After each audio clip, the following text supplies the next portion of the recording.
नमस्कार, आप देख रहे हैं एसपीएन 9 न्यूज़ और मैं हूं आपके साथ मनीष कुमार सैनी। कानून व्यवस्था पर दिल्ली के पूर्व मुख्यमंत्री अरविंद केजरीवाल के बाद अब दिल्ली सरकार में मंत्री सौरभ भारद्वाज ने भी अपनी प्रतिक्रिया दी है। उन्होंने भी कानून व्यवस्था को लेकर सवाल खड़े करते हुए एलजी पर निशाना साधा। उन्होंने दिल्ली के उपराज्यपाल पर उनके अधीन आने वाले कानून व्यवस्था पर ध्यान न देने का आरोप लगाया। इसके साथ ही भारद्वाज ने दिल्ली सरकार के अधीनस्थ पीडब्ल्यूडी विभाग और एमसीडी के कार्यों में हस्तक्षेप कर क्रेडिट लेने के लिए दौरा कर फोटो खिंचवाने का गंभीर आरोप भी लगाया, जिस पर अब दिल्ली बीजेपी ने अपनी तीखी प्रतिक्रिया दी है। दिल्ली बीजेपी के प्रवक्ता प्रवीण शंकर कपूर ने भारद्वाज के बयान पर पलटवार करते हुए कहा, दिल्ली के विकास और जन सुविधाओं के रखरखाव में विफल आम आदमी पार्टी सरकार के मंत्री सौरभ भारद्वाज अब दिल्ली वालों को कानून व्यवस्था पर गुमराह कर अपनी सरकार की एंटी इनकम्बेंसी से बचना चाह रहे हैं, लेकिन वे इसमें सफल नहीं हो पाएंगे। दिल्ली बीजेपी प्रवक्ता ने आगे कहा कि सौरभ भारद्वाज और सरकार के कई दूसरे मंत्री कभी कभी होने वाली कानून व्यवस्था की घटनाओं पर बढ़ा चढ़ाकर बोलते हैं और व्यापारियों एवं दिल्ली वालों को गुमराह करने की कोशिश करते हैं।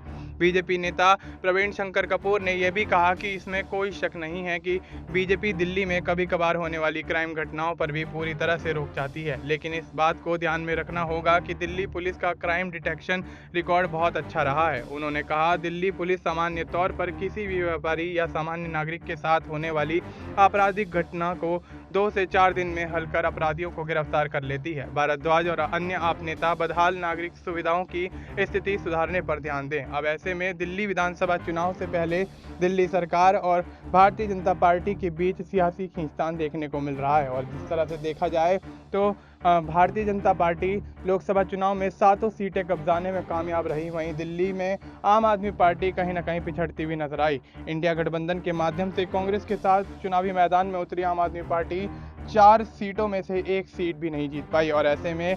कांग्रेस का भी खाता खुलता हुआ नहीं नजर आया। वहीं भारतीय जनता पार्टी ने पिछले लोकसभा चुनाव की तरह ही इस लोकसभा चुनाव में भी 7 सीटों कब्जाने में महारत हासिल करी और ऐसे में जिस तरह से दिल्ली के आंकड़े बनते हुए नजर आ रहे हैं तो आगामी विधानसभा चुनाव में भारतीय जनता पार्टी और आम आदमी पार्टी के बीच विधानसभा चुनाव में कड़ा मुकाबला देखने को मिल सकता है। फिलहाल आपको इस मुद्दे पर क्या कुछ लगता है, आप अपनी राय हमें कमेंट करके बता सकते हैं। बाकी देश और दुनिया से जुड़ी तमाम जानकारी के लिए आप देखते रहिए एसपीएन 9 न्यूज़।